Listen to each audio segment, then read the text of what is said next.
All right, let's talk for 1 second. It seems to me, and maybe I'm naive, we've known each other since we came in as freshmen together. It seems to me the media treats Republican governors like you and Ronnie DeSantis different from Gavin Newsom and Andrew Cuomo and others. Am I wrong or naive in thinking that? No, you're exactly right. I like how you talked about our founders. Because we did have some exceptional presidents in our past. They were flawed men, certainly.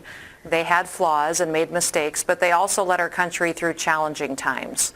And I think what's happened recently is that we've seen the media pick and choose who they want to criticize. This has certainly been a challenging time for all leaders, and especially governors making decisions for their states and for their people.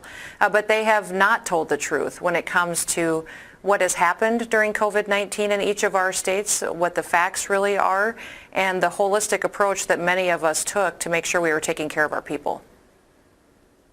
Now, you made a decision, I think it was way back towards the end of last summer, that you were going to have schools open in South Dakota. I think I have that right. So I'm sure you were criticized at the time. Now you look like a genius. Meanwhile, there are kids who still aren't going to school. They're still doing virtual learning. What led you to make that decision against the headwind you were facing?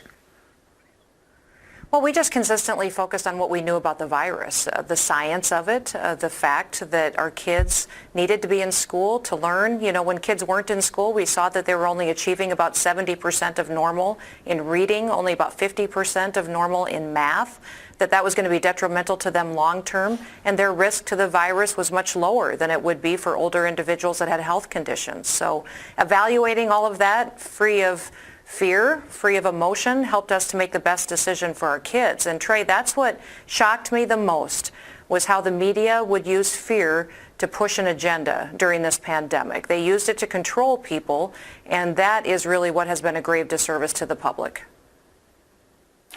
Well, you mentioned leaders of the past. I think if I have my geography correct, some of them are etched in stone in your own beautiful home state of South Dakota, Mount Rushmore. When you think of leadership, the difference between holding office and being a leader, what do you think of? Well, I think a leader tells the truth. You spoke of that earlier in your monologue. They're in search of justice, and that they know that ultimately the buck stops with them. They take input. They continue to be teachable in every situation. It was one of those things that my parents taught me growing up, was to be a problem solver, but also that I could learn something from every single person that I had an encounter with. Even if they were criticizing me, that I should evaluate the information that they gave me and use it to make my decisions. So, you know, those four men that are etched into Mount Rushmore are incredibly important to our history. And we saw a movement to tear them down earlier this year. They needed to be protected. We saw monuments across this country threatened, our history threatened. And it's one of the reasons that I've continued to speak about our Constitution, continued to speak about the founding of this country, because I truly believe it is that foundation that has kept America special for so many years. Give us an update on this, on South Dakota, both from a health standpoint and also from an economic standpoint. How are y'all doing? We're doing good. You know, we've certainly had tragedies. I think everybody can look back on the last year with a lot of grief. We all know somebody we lost to this virus that changed our lives forever. But our infections are way down. We are on the downward slope of this. We're one of the top 3 states in the nation leading in vaccines. We also have the lowest unemployment rate in the nation. We have the least amount of jobs lost during this pandemic, least amount of hours lost, least amount of wages lost. People are moving to South Dakota in overwhelming numbers. Our real estate market has gone crazy.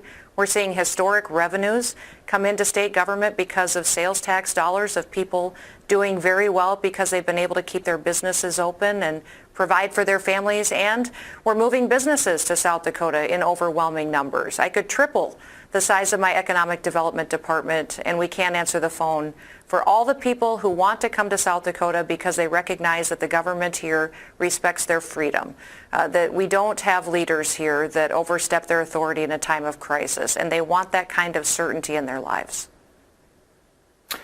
Governor, I'll let you go with this question.